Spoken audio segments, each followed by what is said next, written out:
Cześć, dzisiaj z nami jest Szymon Zapała, kolejny reprezentant, który debiutuje w seniorskiej reprezentacji. Dzięki wielki, Szymon, że znalazłeś czas, żeby sobie z nami usiąść. Zacznijmy troszeczkę, przybliżmy Twoją postać naszym słuchaczom, bo wydaje mi się, że jesteś troszeczkę osobą, można powiedzieć, bardziej anonimową, przez to, że przez wiele lat byłeś poza Polską, zdecydowałeś się grać w Stanach Zjednoczonych. E, Wychowałeś się w Zaborzu, dobrze mówię? Tak. Tak. Potem koszykarsko, można powiedzieć, jesteś wychowankiem Oświęcimia. Później wyjechałeś do FMS-u w Cetniewie i grałeś też w drużynach młodzieżowych Trefla Sopot. Po czym wyjechałeś do Stanów, tam spędziłeś 5 lat, dobrze mówię? 5 lat, tak. 5 lat i teraz historia, że troszeczkę zatacza małe koło, bo wracasz do Polski, wracasz do Trefla Sopot i od przyszłego sezonu będziesz grał w naszej kochanej lidze PLK w drużynie z Trefla. Tak jest, dokładnie tak. To jest swoje pierwsze zgrupowanie na seniorskiej reprezentacji. Tak, twoje wrażenia, bo skończyliśmy pobyt w Krakowie 8-dniowy, teraz będziemy udawać się na mecze sparingowe. Coś się zaskoczyło? Powiem Ci, że tak. Na pewno zaskoczyło mnie, jak dobra jest atmosfera. Bo jednak przychodzisz z takim dużym respektem, no nie, no bo bez urazy. Mhm. Nie obraźcie się na mnie, ale no to ja wychowałem się oglądając to, no nie? Także to jest taki duży respekt, przychodzę. Mamy tutaj Mateusza Ponietkę, mam was, no i tak jest to jednak, wiesz, tak trochę spełnienie marzeń, no nie? Mhm. Tak za dzieciaka się oglądało i chciało się grać. Teraz przyjeżdżam i tak naprawdę przyjęliście mnie jak swojego, jakbym był z wami już dłużej niż tak naprawdę widać się do mnie. Nie? Także to mnie na pewno zaskoczyło, że jednak jest taka rodzinna atmosferka, ale do pracy jednak i działań pracujemy ciężko, także fajnie, ta atmosfera mnie pozytywnie zaskoczyła. Mhm. To jest też ciekawe, co powiedziałeś, bo tak jak ty powiedziałeś, że powiedzmy wychowałeś się oglądając nas, tak my jak wchodziliśmy do reprezentacji polskiej, było wiele postaci, w które my byliśmy wpatrzeni, a którzy nagle stali się naszymi takimi, no można być kolegami z boiska. Jedną z tych postaci był Michał Ignerski, który w tym roku debiutuje w kadrze w roli dyrektora tej kadry. I to jest takie no śmieszne, że to ten w sporcie te historie zataczają koło. Tak No. samo właśnie rozmawialiśmy o twoim powrocie teraz po latach do Sopotu i do Polski. Ja w tym roku też będę miał możliwość po 15 latach powrotu do mojego rodzinnego miasta, do Szczecina. Gdzieś tak mi się wydaje, że no, w tym sporcie tak to wygląda, że ten cykl się powtarza, nigdy nie wygląda tak samo, ale zawsze jest podobnie. Tak, to naturalna kolej rzeczy, bo w sumie my zaczynaliśmy mając 19 lat wtedy, kiedy i grał swoje ostatnie mistrzostwa. Mhm. No, mam nadzieję, że to nie będą nasze. Nie, to już przypominam, oprócz niego było wiele innych postaci, które potem Tak. jeszcze wiele lat grał w tej kadrze, Tak. więc to też nie jest tak, że byliśmy na taki last dance, nie zrobiliśmy wchodzą w tej tak. kadry. O, to jeszcze drugie etapy takie były. Tak. A no właśnie, jak zapatrujesz się na swój powrót do polskiej ligi, bo zaczynając od tego, co przed nami, teraz jesteśmy na zgrupowaniu, ale wracając ze Stanów, cieszysz się, że wracasz do polskiej ligi? Cieszę się. No powiem Ci tak, że trochę się za tą Polską stęskniłem. Jednak byłem tam 5 lat, także dużo się też u mnie w życiu pozmieniało. No ale jednak tęsknisz za rodziną, tęsknisz za znajomymi, tęsknisz za jedzeniem, no pierożki jakieś. Mhm. To tęsknisz, no i też no nie miałem szansy przez ostatnie 2 lata wrócić do Polski, nawet żeby Okej. odwiedzić, Mhm. bo też się przeprowadzałem, także tak naprawdę po 2 latach pierwszy raz wracam, nie tak wracam sobie na dłużej, także. No, a też fajnie, bo przy okazji uda się mojej żonie pokazać dlaczego tak tą Polskę jednak kocham. Mhm. Także fajnie. Tak, informacja od naszych słuchaczy. Żona Szymona jest Amerykanką, poznali się, wygrałeś właśnie w Stanach. To jest też ciekawa sytuacja, bo moja żona też jest z Hiszpanii, co prawda, ale też jest spoza Polski. I to są ciekawe właśnie historie, że mamy możliwość w jakiś sposób opowiedzenia i przekazania troszeczkę tej naszej kultury, naszej historii ludziom, tym bardziej, że wydaje mi się, że Polska w dzisiejszych czasach też wyszła na taki kraj, który jest taką, można powiedzieć, spokojnym krajem, pięknym, który ma wiele do zaoferowania i gdzieś tam taką ukrytą perłą, już coraz mniej ukrytą, bo coraz więcej się o tym mówi, ale że Polska rzeczywiście bardzo wiele zyskuje w ostatnich latach w tej skali międzynarodowej. Wspomniałeś o jedzeniu. Jestem ciekaw, jak wracasz do Polski, jaki jest taki pierwszy posiłek polski, taki przysmak, który masz, który zawsze za nim tęsknisz, tam tęskniłeś, jak byłeś za granicą? A jest parę. To jeden nie jestem ci w stanie powiedzieć, ale zawsze wracam do tych pierożków polskich. Aha. A zawsze wracam do pierożków, do bigosu. Bo mój Okej, tata bigos zrobi to Ciekawe, ciekawe. do słoiczków Aha. na miesiącu masz, no nie? Mhm. Ale ten bigos, no i na kepsika czasem sobie trzeba pójść. Dobry. Fajnie. No u mnie było tak zawsze, że moja mama ma taki swój przepis na ogórki kiszone i ja nigdzie nie znalazłem takich dobrych ogórków kiszonych jak to mojej mamy i zawsze jak byłem w Stanach, nawet teraz do tej pory tak jest, że jak wracam do Polski, moja mama już wie, że ma swoich przygotowane dla mnie ogórków kiszonych, że mógł sobie zjeść, a tak poza tym, tak właśnie jak jeszcze wracałem po tych jakichś moich tam wyjazdach z Stanów i tak dalej, znajomi wszyscy mojej mamy się pytali, o, że wraca twój syn po całym roku, ale pewnie tam mu przygotujecie jakąś ucztę, nie wiadomo co, wiesz, no jakieś wymyślne potrawy, a moja mama zawsze miała, bo zawsze się mnie pytała, co ja chcę, a ja zawsze prosiłem o to samo, mielony, z ziemniakami i z ogórkiem kiszonym. I po prostu, wiesz, to był taki dla mnie przysmak i smak dzieciństwa, do którego chciałem wrócić, a ludzie nie mogli zrozumieć, a jeszcze mizeria. Też takie, no, Mizeria to jest... tak, kolejna potrawa, z której tak no, na co dzień nie doświadczę. Porozmawiajmy o twojej przygodzie w Stanach Zjednoczonych. To jest bardzo ciekawy wątek, bardzo na czasie. Wyjechałeś w wieku 19 lat? 18. 18, dobra. Jeszcze miałeś 18 lat, wyjeżdżałeś? Już prawie 19. Okej. Po Cetniewie. Miałem już 19, no. Już Okej. miałem 19, tak. Byłeś po skończonym liceum, po Cetniewie, po SMS-ie no, Cetniewie? tu był problem, bo był ten COVID się zaczął. Mhm. Był akurat ja byłem tym rocznikiem, który miał bardzo pod górkę, że tak powiem, z tym COVID-em. Mhm. No bo była kwarantanna i tak naprawdę przez parę dobrych miesięcy nie można było z domu wychodzić. Tak. Także tak się akurat złożyło, że drużyna, z którą ja już tam byłem podpisany. No, zacznijmy od tego, może zacznijmy od początku, tam w ogóle wyszło. Także miałem te swoje oferty po tych mistrzostwach Europy młodzieżowych. Po 18? U18, U16. Po U16 się też powołałem, Okej. a potem U18 mi dużo w tym też pomogło. Mhm. Paru trenerów przyjechało do niego, Super. do SMS-u, także tam chyba 5 ich przyjechało, tylko jeden główny trener przyjechał. Mhm. A więc to mnie tak trochę budowało w jednym kierunku.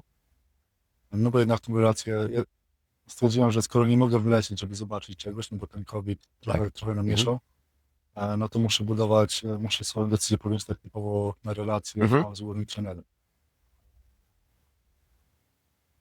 Więc główny trener z Utah State przyleciał, to był Craig Smith wtedy, przyleciał do mnie do SMS-u, mieliśmy fajne spotkanie. No i ostatecznie zdecydowałem się, że do Utah State pójdę. To miałem też bardzo fajne oferty z dużo wyższych college'ów, ale ten Utah State tak mnie trochę zaciekawił.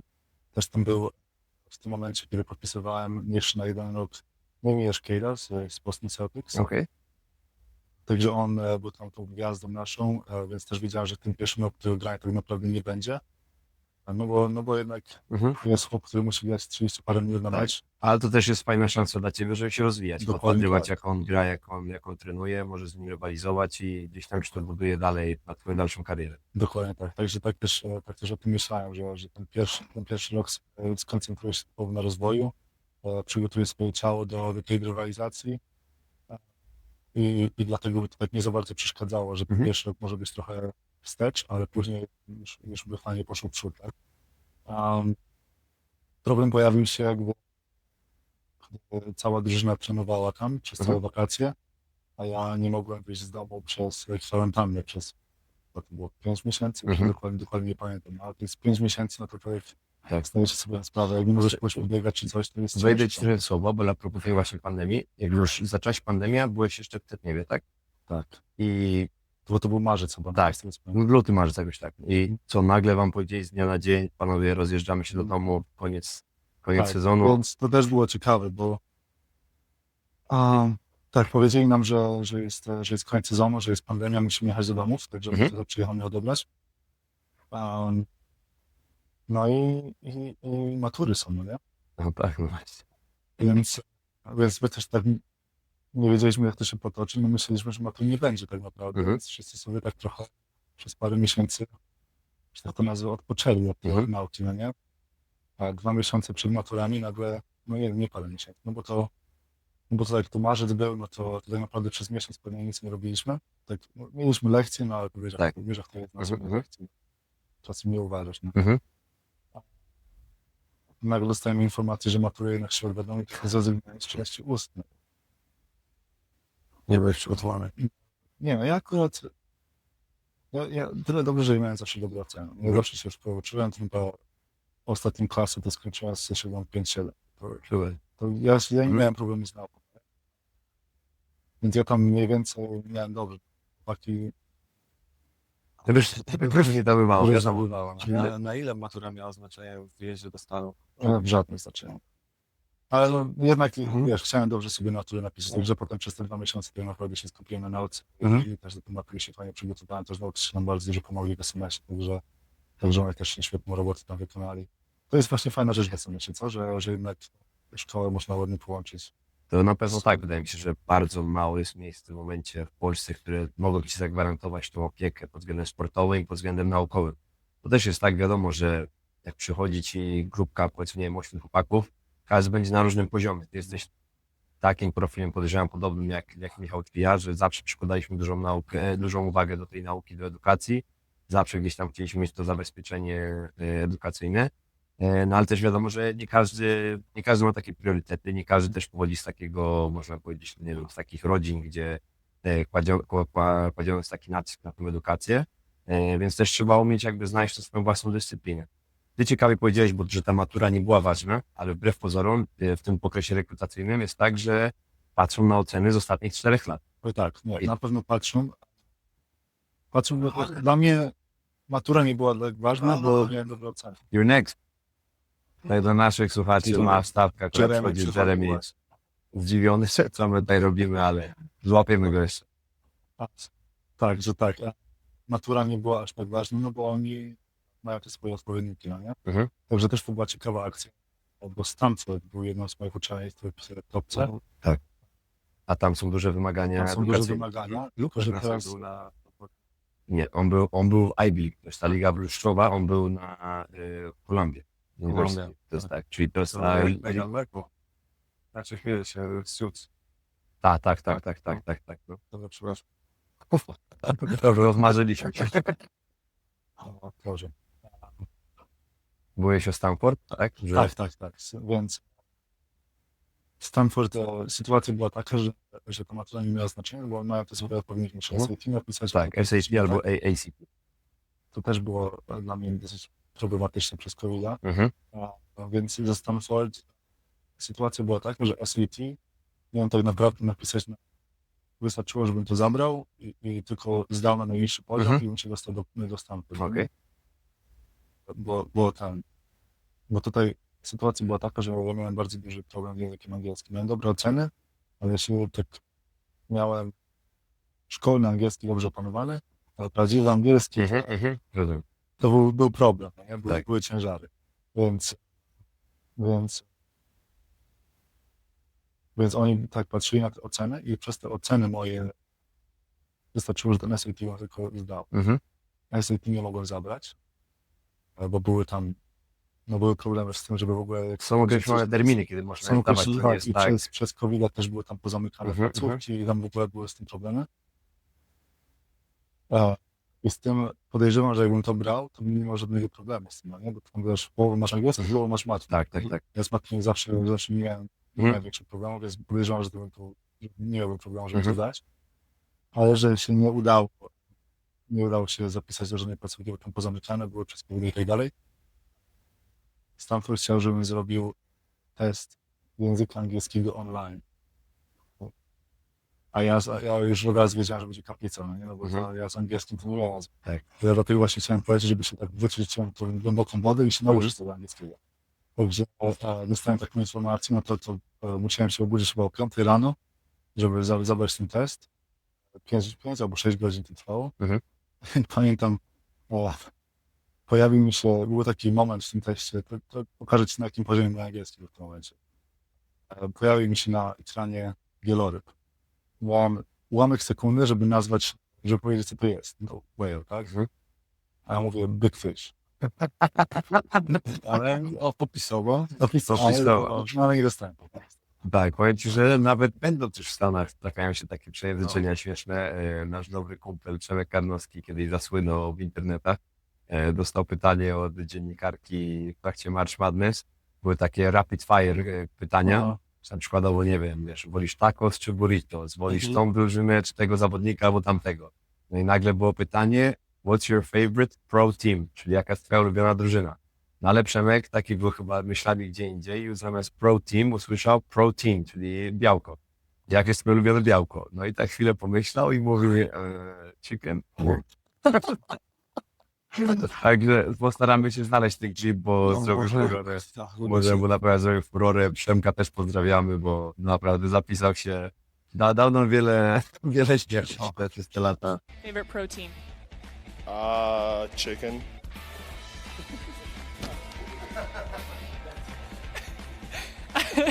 Not, not protein. Oh, what? Pro-team. Oh, pro team? Oh.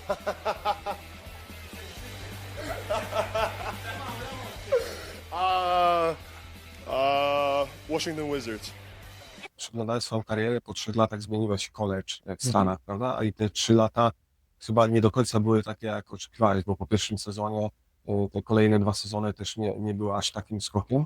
A pytam o to dlatego, że teraz oczywiście w obecnych warunkach wielu zawodników aspiruje do tego, żeby wyjeżdżać do Stanów, ale też po jednym sezonie mogłeś się zniechęcić, mogłeś wrócić do Polski, jeżeli coś nie poszło po twojej myśli, a jednak zostałeś. Potem do ostatniego sezonu, kiedy byłeś w Michigan w ostatnim roku, myślę, że to już toczyło się bardziej po twojej myśli i Tak. ostatni sezon był tak dużo lepszy i bardzo dobry uczelni. Tak, powiem ci, że to chyba bardziej już dla mnie to było kwestia charakteru trochę. Jednak jeżeli nie idzie po twojej myśli, też w pierwszym roku wiedziałem, jak to będzie wyglądać, tak? I potem po pierwszym roku mi się trener zmienił. Mój trener odszedł do Uniwersytetu w Utah i przyszedł nowy trener, z którym do dzisiaj mam świetne relacje, no na boisku potoczyło się trochę inaczej, no ale to jest jednak, wiesz, relacje z ludźmi to są jednak trochę więcej niż tylko to, co się dzieje na Tak, boisku. dokładnie. Także no, nie potoczyło się typu moje myśli, też był inny system, w który nie do końca pasował mój styl gry, ja nie pasowałem w testy, także tam też miałem nadzieję, że trochę się dogramy lepiej na mój trzeci rok, dlatego też zostałem na kolejny rok, no ponownie nie poszło po mojej myśli. Ale powiem ci, że to była dla mnie taka kwestia, taki test charakteru trochę, że jednak czasem nie wszystko pójdzie ci po twojej myśli, ale jednak jak masz cel, do którego dążysz, no to ja Nie poddasz. no, słowo mi brakło. Ale nie, no, nie poddasz się, no, Tak. nie poddasz się, także dla mnie to było bardziej, że nie odejdę i nie wrócę, nawet jeżeli nie jest, no to ja przetrwam, będę trenował dzień w dzień, robię swoją robotę, na treningach będę się pokazywał z najlepszej strony. No i ostatecznie mi to zaowocowało, tak, no bo jednak po tych 3 latach niegrania w Utah, tak sporadyczne minuty, to z polecenia tego trenera, z którego byłem, poszedłem do innego klubu, gdzie dostałem piłkę w rękę na 90% pozycji i ja byłem osobą, która kreuje grę. Czyli normalnie po 3 latach niegrania nie idzie na taką rolę. No. Tak. Także tak naprawdę gdybym się poddał i gdybym powiedział, dobra, to ja tam sobie po prostu przyjdę na trening i tak nie gram, no to na co? Mogłeś też wrócić do Polski. Mogłem też wrócić do Polski. No mogłoby się to różnie potoczyć. No ale że stwierdziłem, że się nie poddam, żeby dalej pracował, robił swoją robotę, potem mi to jednak dużo też pomogło. Bo teraz w kontekście tego, jakby zmieniając uczelnię, poszedłeś po to, żeby dostać lepszą rolę i potem to zaowocowało kolejnym transferem do Michigan, który w obecnych warunkach, kiedy tak naprawdę co roku jest taki okres, kiedy zmieniają uczelnie, zawodnicy jak kluby w Europie, teoretycznie dla zawodników, którzy idą do Stanów, najlepiej jest miejsce, w którym od razu mogą grać, żeby potem ewentualnie wskoczyć na kolejny poziom. Tak, no, ale też powiem ci, to była ciekawa sytuacja z Michigan State, bo trener Izzo, on nie za bardzo wierzy w transfery. Więc on bardziej jest z tej starej szkoły, która mówi, że ja Inwestujesz w zawodnika i tylko sobie... I potem przez 4 lata trochę no też musiał się dostosować do tego, jak teraz sytuacja wygląda. No i te transfery jednak są konieczne, Żeby funkcjonować. Wiesz, to też jest ciekawa kwestia poruszyć, bo wiele legend tych uczelnianych, trenerów nagle przychodzi na emeryturę, bo oni mówią, że jakby no ta panorama szkółki akademickiej się tak zmieniła, że to jest zupełnie praktycznie inny sport i oni nie są w stanie tak łatwo nie jest im tak łatwo się odnaleźć jak dawniej, więc wolą od tego odejść, niż gdzieś tam jakby, wiesz, rujnować to, co zbudowali przez lata, czy tam jakoś, wiesz, no ta ich kariera nagle zaliczy spadek. Wiesz co, to jest też kwestia kultury, jaką sobie trenerzy budują. Tak jak mówię, że niektórzy w Stanach to trochę inaczej wygląda niż w Polsce. W Polsce no nie masz trenerzy, tak jak rozmawialiśmy wcześniej, nie mają takiej dyspozycji, żeby siedzieć w jednym klubie przez 30 lat. Tak, Tak, jest duża presja na wynik. Jest duża presja na wynik, potem też się zmieniają kluby, no jest jak jest, no nie? W Stanach masz trenerów, którzy w tym samym kolejorze siedzą po paręnaście lat, parędziesiąt, tak już jest 31 rok wygrał. Także, ale to jako trener główny, tam Tak. wcześniej był asystentem. Także on sobie tą kulturę zbudował, taką jaką zbudował i on, wiecie, no trenerzy jednak, jak widzą jak się to wszystko zmienia, też no, słyszają różne historie, jak to, o ile pieniędzy sobie zawodnicy wołają na poziomie, no to jest 19-20 lat, woła sobie parę milionów dolarów. No, zejdźmy na ziemię. Tak jest, dokładnie. Także no, a to też potem wiesz, jaka to będzie łasła szatni. I to, no i nie zawsze, to też się różnie zdarza, no ale też no, to dużo też na to patrzy, no nie, jak to będzie funkcjonowało z resztą zawodników.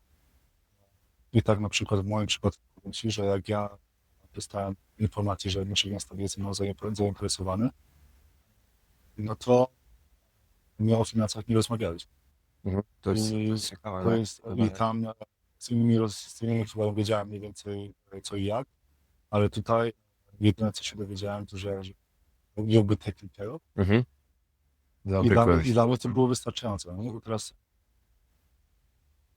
takie trener nie chce, żebyś szedł tam dla pieniędzy, Tak. chce, żebyś tam szedł dla kultury, dla tego w jakim Że chcesz być środowisku częścią jesteś, Michigan State, tak, tego czym to jest. tego legacy. Tak? Mhm. Także no to jest zawodnicy, którzy tam no, dbali o tą swoją kulturę, dbali o to, jak tam wygląda, także No to jest kapitalne, co powiedziałeś, bo też właśnie odnosząc się do tego polskiego rynku, jest bardzo mało miejsc nawet w tych rozgrywkach młodzieżowych, ale są trenerzy, którzy tak od wielu lat w tych rozgrywkach juniorskich pracują i budują taki ten swój, można powiedzieć, legacy tej skali młodzieżowej. I też wydaje mi się, że są sytuacje, gdzie zawodnicy może chętniej nawet by poszli do takiego klubu młodzieżowego, jeżeli mieliby szansę, żeby móc u tego trenera się rozwijać, bo wiedzą, że to im zaprocentuje, mimo że na przykład mogą mieć propozycję z innego młodzieżowego klubu, gdzie tam będą lepsze warunki do życia, czy lepsze miasto, a mimo to się decydują. Więc to jest takie ciekawe w sumie w okresie tego rozwoju zawodnika.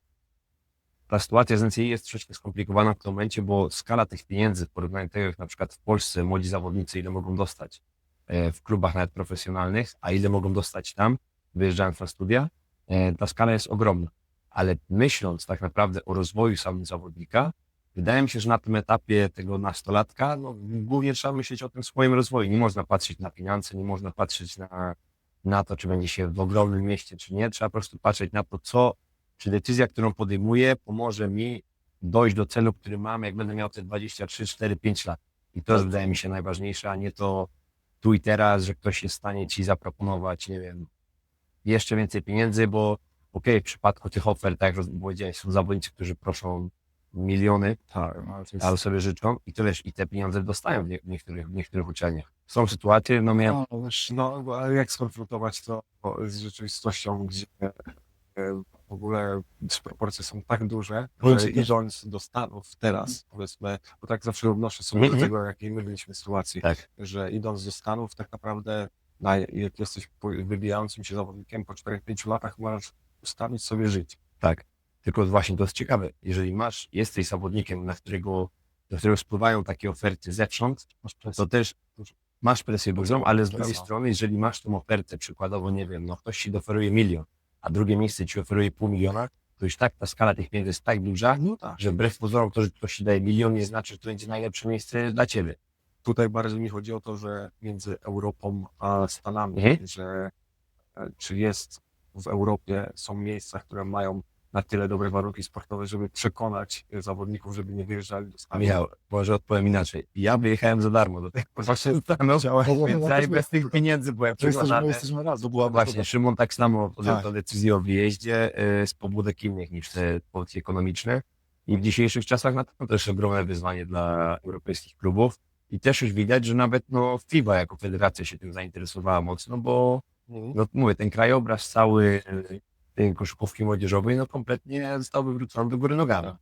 W Hiszpanii powstała teraz Liga U22, którą też chcą zrobić jako alternatywę do koszykówki akademickiej, ale wiąże się to też z tym, że przez to, że powstała ta liga i będą to rozgrywki od tego roku, no to kluby pozbywają się jakichś swoich klubów trzecich, tam też na poziomie na trzecim, drugim, trzecim poziomie rozgrywkowym. Więc też gdzieś tam wszystko nagle się zaburza, ktoś przez to też zostanie na lodzie, ktoś nie będzie miał tej szansy, którą wcześniej mógł mieć, bo na przykład się nie łapiesz w do tej kategorii U22. To pytanie do Szymona, to dlaczego wyjechałeś do Stanów? No bo wiemy, że nie dla pieniędzy, ale takie motywacje, którą Jaki był tam twój cel? w momencie. Tak, no było parę celów. Pierwszy, to mówiłem, chciałem się wrócić na głęboką wodę. Ja wiem, że jakby chciałem poznać nową kulturę, chciałem poznać ten prawdziwy angielski, chciałem się potem komunikować do końca życia. No to było takie mniejsze. No oczywiście najważniejsze było koszykówka, tak? Pojechałem tam, żeby się rozwijać, pojechałem tam, żeby brać jak najwięcej z tych wszystkich ośrodków, które mają, tak? No to masz wszystko tak naprawdę na najwyższym poziomie. Tak. To nie idzie, w Polsce no idzie to w górę, ale dalej no jest jednak duża... Bądźmy szczerzy, ja mam w tym momencie 32 lata i ja do tej pory nie byłem w miejscu, które miałoby porównywalne warunki do tych, które miałem na uczelni. A ja byłem na uczelni, wiesz, no, wyjechałem 14 lat temu. No, ja ci powiem, że najbliżej, no, też nie byłem jeszcze w klubach, tak? Ja dopiero jestem na początku swojej kariery zawodowej, ale na najbliżej co miało mniej więcej blisko do tego, co jest Stanach, no to SM jest. Pływają ci te warunki, Tak. jest siłownia, Mhm. dostęp do trenerów, sala. Może nie na taką skalę, ale na Nie na pewno taką tak, skalę, to no, organizacyjnie było Tak, bardzo organizacyjnie było zbliżone. bardzo blisko. Mhm. Także tutaj no na pewno ten nie się nazwy blisko, ale no tak jak ci mówię, no, chciałem się po prostu skupić na swoim rozwoju, tak? Mhm. Też no słyszałem, bo to też tak naprawdę na radach trochę idziesz, tak? W takim wieku, żeby To się dobra, żebym jak najwięcej, no nie możesz jednak iść i nie grać. No, Ale mnie się potoczyło tak, że poszedłem i nie grałem przez 3 lata, tak? Ale no jednak mimo tego zrobiłem ogromny progres inny. I teraz powiem ci tak, to jest też ciekawe, też mówią, że pójdziesz i nie będziesz grał. Powiem ci, teraz na Michigan State mamy takiego chłopaka, Jesse McCall. Będzie o nim głośno w tym roku, bardzo głośno. W zeszłym roku był naszym redshirt, czyli go specjalnie tak, nie nie grał cały sezon. za cały sezon, żeby się skupić na własnym rozwoju. I to jest bardzo popularne zagranie w Stanach, że ten rok pierwszy na przykład nie gra, ale skupia się codziennie, jest na sali, dzień w dzień, oddaje o 1000, 1500, 2000 rzutów dodatkowych poza każdym dniem, także dodatkowo ma swój system na siłowni, ma trenera personalnego od siłowni i od Nie musi się oszczędzać przed meczami, Nie bo i tak nie oszczędza się, będzie grał. tak. Po prostu ma rok, że może rzeczywiście przepracować. przepracował to potężnie i powiem ci, że w tym roku no powraca parę lat. Mhm. Będzie o nim naprawdę bardzo głośno, no bo wiem, co on robi już pod koniec tego roku. Da. Także jak, A No też nam- dalej trenuje z wami, więc on też jest w stanie zobaczyć rzeczywiście, że ten progres ma. tak, i tu masz to, co oni tam robią, oni tych zawodników weszli, wrzucają do scouting, no i jego zadaniem jest przygotować nas na mecz, czyli on tam zbiega te zagrywki, ale ma sytuację live. Także on na co dzień gra przeciwko zawodnikom, którzy grają w dywizji pierwszej NCAA na tam top 10 w kraju. Dodatkowo ci powiem, że czasami jest tak, że jak jesteś w tym scout team, to nagle dostajesz rolę, że masz całkowicie zielone Pełną światło rękę, i tak. możesz być taki, wiesz, bo według scoutingu ty na tej pozycji jest ten zawodnik, który rzuca po 20 punktów, więc wszystkie piłki lecą do ciebie, graj, rób coś. Tak, I to też buduje ci confidence budujesz wbrew pozorom. confidence i budujesz nowe skille, które sobie łapiesz od zawodnika, którego masz imitować. Tak. On tam jedzie w lewo, pod nogą, za plecami i rzucam. Może czegoś takiego nie robiłem. Dokładnie. Potem pójdę, dobra, to zrobię no, no, Wiem, jest taki to, zel, no, nie? fajny Jednak manewr. robię, nie? I Tak, potem tak, ci to tak. idzie do twojej kieszeni. Mhm. Także to jest też fajna opcja rozwoju. Ja też w tym byłem przez pierwszy rok i też naprawdę mi to dużo pomogło. Potem na ten drugi, trzeci to już byłem tak in out. No, to mi trochę ciężej. No i najgorzej jest, jeżeli jesteś w sytuacji, gdzie myślisz, że będziesz grał, a nie grasz, bo wtedy ani nie jesteś tu, ani nie jesteś tu. Jest Jest frustracja. pomiędzy, No. jest frustracja, to było mi na trzecim roku, że taka właśnie Tak. sytuacji byłem. No. Co pytanie, co uważacie, bo myślę, że takie dyskusje toczyły się nieraz, czy lepiej jest wyjechać do Stanów i zrobić rok redshirt, gdzie skupiasz się tylko na swoim rozwoju fizycznym i skillach, czy grać w Polsce w kategorii 18 i dałem na to drugie lidze po 30 minut, będąc zawodnikiem, na którym opiera się gra. Wiesz co, myślę, że to indywidualnie zależy. Bardzo. Nie możesz tak skategoryzować. Myślę, że żadna droga nie jest zła. Tak. Tylko, że teraz tak, co mi się nie podoba w Polsce, że jest takie, pojedziesz tam, nie będziesz grał i to jest złe. No jest taki, To jest takie wyobrażenie, że tak się stanie i to będzie dla ciebie najgorsze, co się może wydarzyć. No nie powiedziałbym, że tak do końca jest. Tak naprawdę każdy ma swoją drogę i tą drogą no możesz z tego zabrać jak najwięcej. No teraz chodzi o twój mentor. Tak?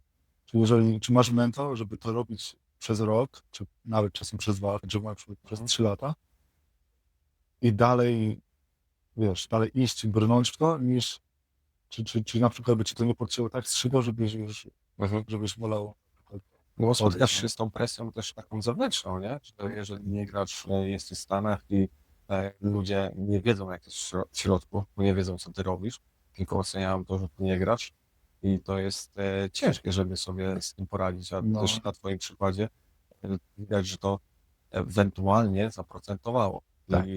Ale nie jest też wiele przykładów osób, które Powiem ci nawet ze swojego przykładu. Akurat ja wyjeżdżając też miałem podobną sytuację, bo może była nieoczywista decyzja dla wszystkich, dlaczego idę nie do największej szkoły, do jakiegoś topowego uniwersytetu, a wyszliśmy z założenia, w sumie no ja i ten mój najbliższy krąg, że ja nie jestem przygotowany przede wszystkim fizycznie, żeby mimo, że jestem, można być prospektem w Polsce na pewno, w Europie jakimś tam, ale ja fizycznie nie jestem gotowy na to, żeby rywalizować o cokolwiek. I ja tak naprawdę jechałem do Stanów po to, żeby przepracować ten pierwszy rok, żeby się wzmocnić fizycznie i to był taki dla mnie najważniejszy punkt, że wiem, że ten sezon muszę przepracować. Poszedłem do szkoły z poziomu mid-major i tak naprawdę ja przyjechałem tam, no i ja pierwszy trening na siłowni, to trener tylko na mnie spojrzał, tak no, trochę pociesznie i mówi, dobra, dużo będziemy pracowali w tym roku razem. Ja autentycznie miałem tak zaplanowane wszystko i to w bardzo niewielu miejscach będziesz miał taką skrupulatność, że ktoś będzie tyle poświęcić czasu. Ja miałem tą możliwość, że już jako freshman mogłem grać i grałem tam powiedzmy, nie wiem, no, do 15 minut na mecz. Ale jeżeli grałem poniżej 15 minut, to ja wracałem do szatni od razu po meczu, trener dawał swoją przemowę, a ja tylko ściągałem koszulkę meczową, zakładałem treningową i wracałem na siłownię. Tak. I normalnie miałem, wiesz, no, tam godzinę 15 trening na siłowni. Po prostu plan był taki, że ja przez ten rok muszę się wzmocnić fizycznie, a dopiero potem będziemy, jak już będę miał tą bazę fizyczną, możemy zacząć myśleć o tym, dobra, jakie elementy gry do niego dodamy, w jaki sposób to mu zaprocentuje. Tak. I wydaje mi się, że małą pułapką, jaką my wpadamy troszeczkę w Polsce, jest to, że my widząc prospekta w wieku, dajmy na to 17 lat, my patrzymy na to, czy on w wieku 18 lat będzie jeszcze lepszy niż jak miał 17 lat.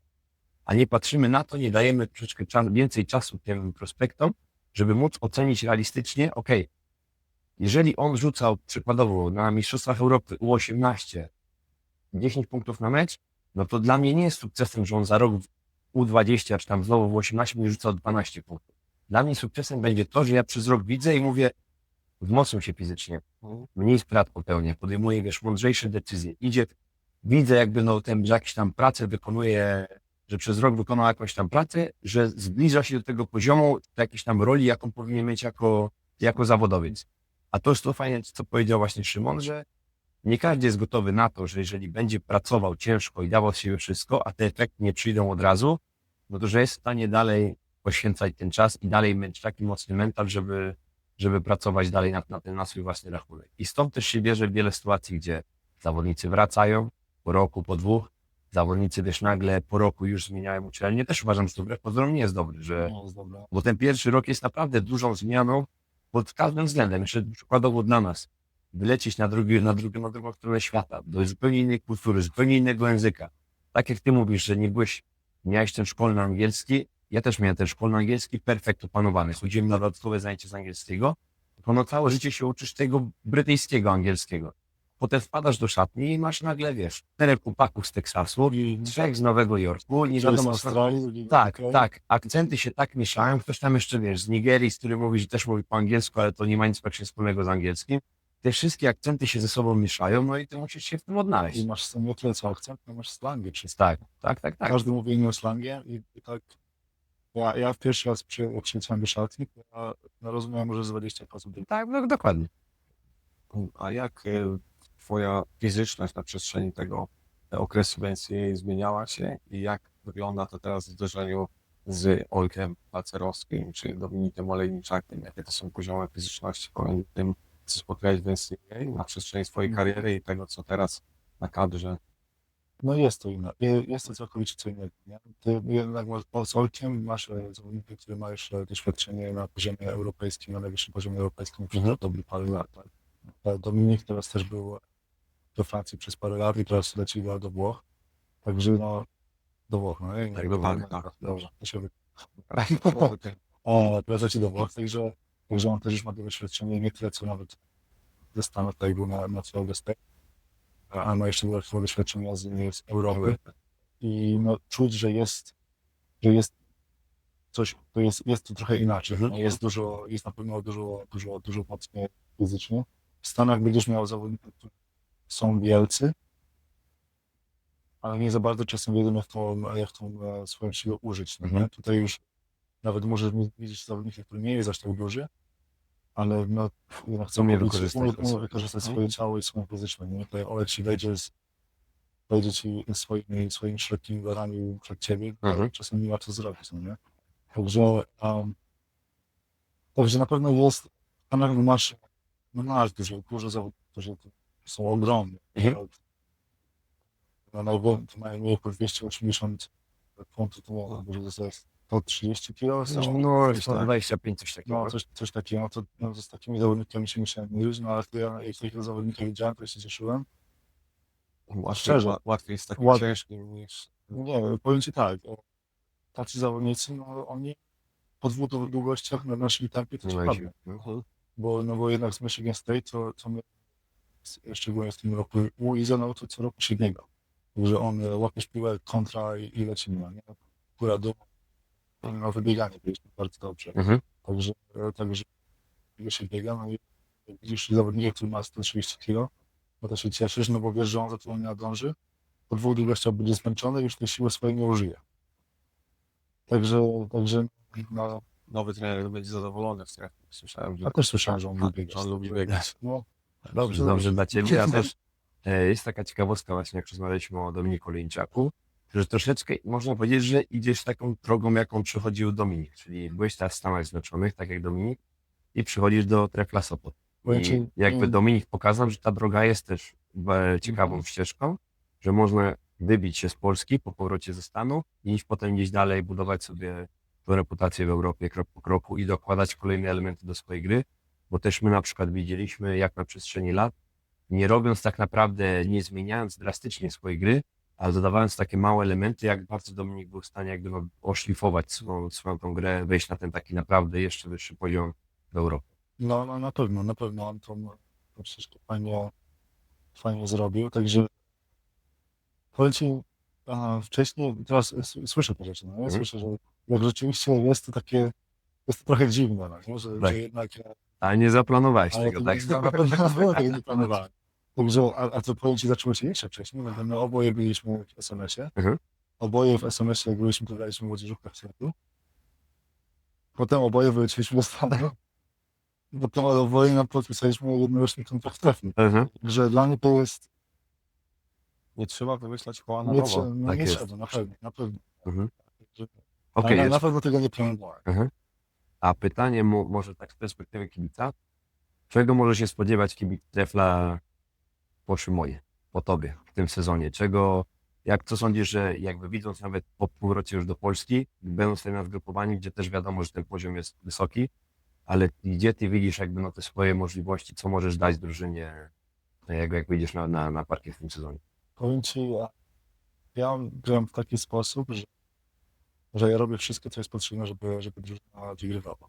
Także co jest ode mnie potrzebne w danym meczu. I były w zeszłym sezonie mecze, gdzie patrzyłbyś na moje statystyki i powiedziałbyś, wygrałeś? Mhm. To moje zadanie było całkowicie inne. Tak? Tak. Wykluczyć ich najlepszego zawodnika. Mhm. Graliśmy z Washington. Graliśmy z Great Osborne. Mhm. On był notabene rok wcześniej na Utah State. Mhm. Pierwsza to tam piątka. Dodatkową motywację miałeś na pewno. Bardzo to słowa. To był jeszcze trener, który przyszedł za tym momencie, kiedy ja odchodziłem. Mhm. Także to trener i zawodnik razem na Washington. To u mnie to w kalendarzyku było zaznaczone. I ja czekałem na ten mecz. Mhm. Także ja wiedziałem, jakie będzie moje zadanie. Moje zadanie będzie go zatrzymać, tak? No i co, chyba na 2.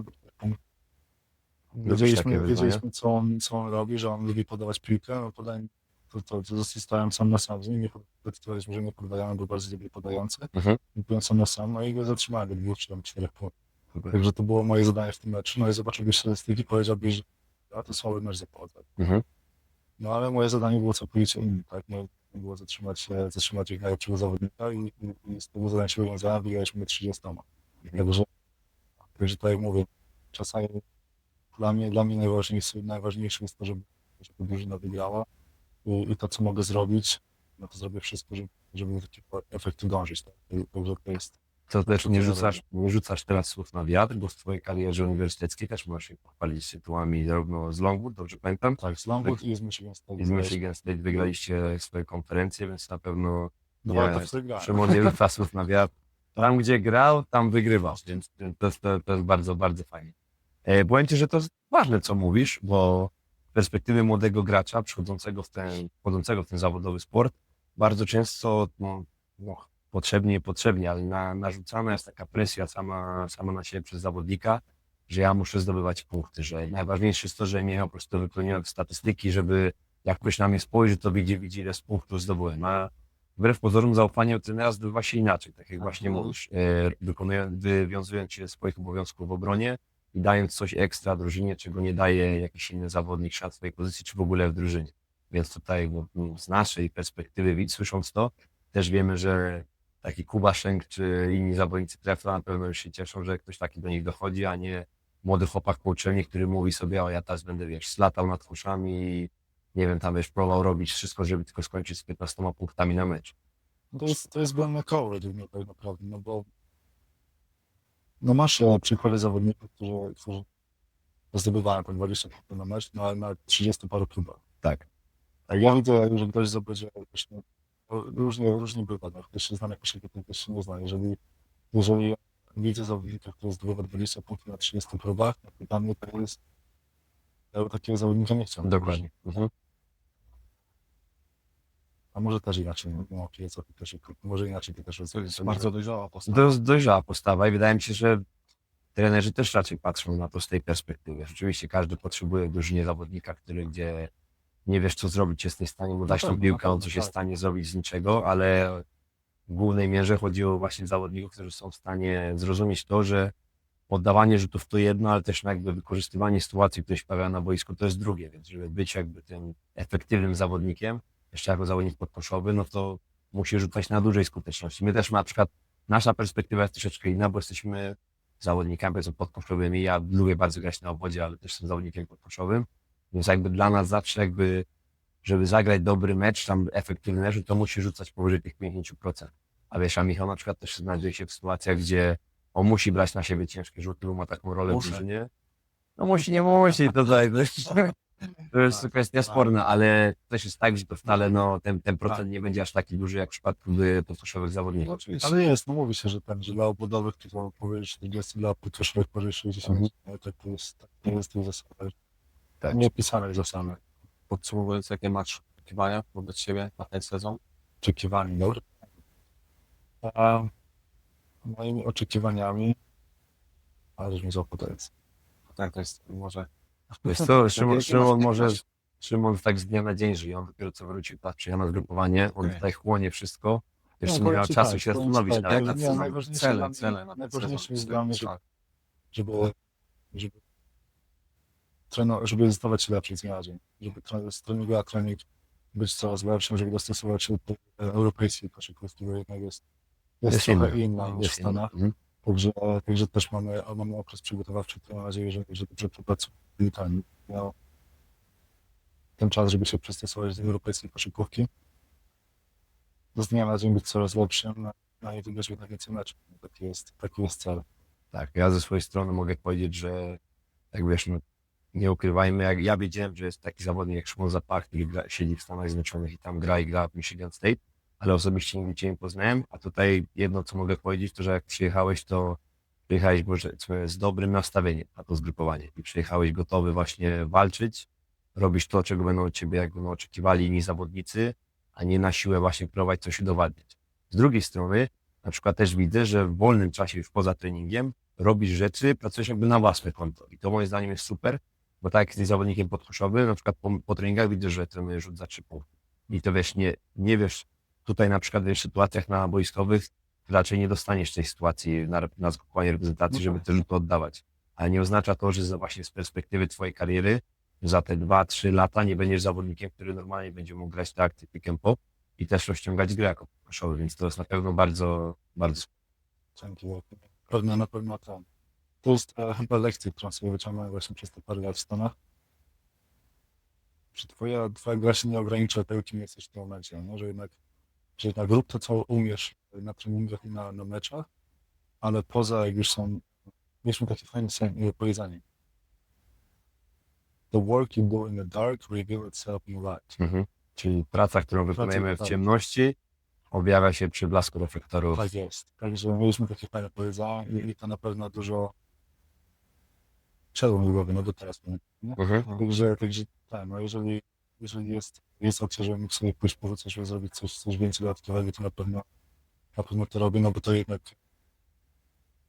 jest coś, co tak mówisz, no, może Pracujesz na własny rachunek. Tak, pracuję na własny rachunek, także na pewno trzeba z tego wykorzystać, nie? My mieliśmy przez ten tydzień okazję Cię bliżej poznać. Mam nadzieję, że Państwo i wszyscy widzowie, którzy oglądają, również spędzili miło czas. I dziękujemy Ci za Tak, poświęcony. dzięki wielkie Szymon, na pewno do zobaczenia na parkietach, bo cała trójka nasza będziemy rywalizować przeciwko sobie Tak. Belka, ale też fajnie, bo będzie możliwość spotkania się przed meczem, czy po meczu i przybicia sobie piątki. Także dzięki wielkie Szymon. My ze swojej Bardzo. strony Dzięki. życzymy Ci powodzenia w tym sezonie debiutanckim w zawodowym sporcie, a na pewno też z naszej strony, jeżeli cokolwiek potrzebujesz, to zawsze Memory 5 siara może do nas jesteśmy na tyle. Dzięki wielkie. Dzięki wielkie, pozdrawiamy ze zgrupowania kadry Polski. Pozdrawiam.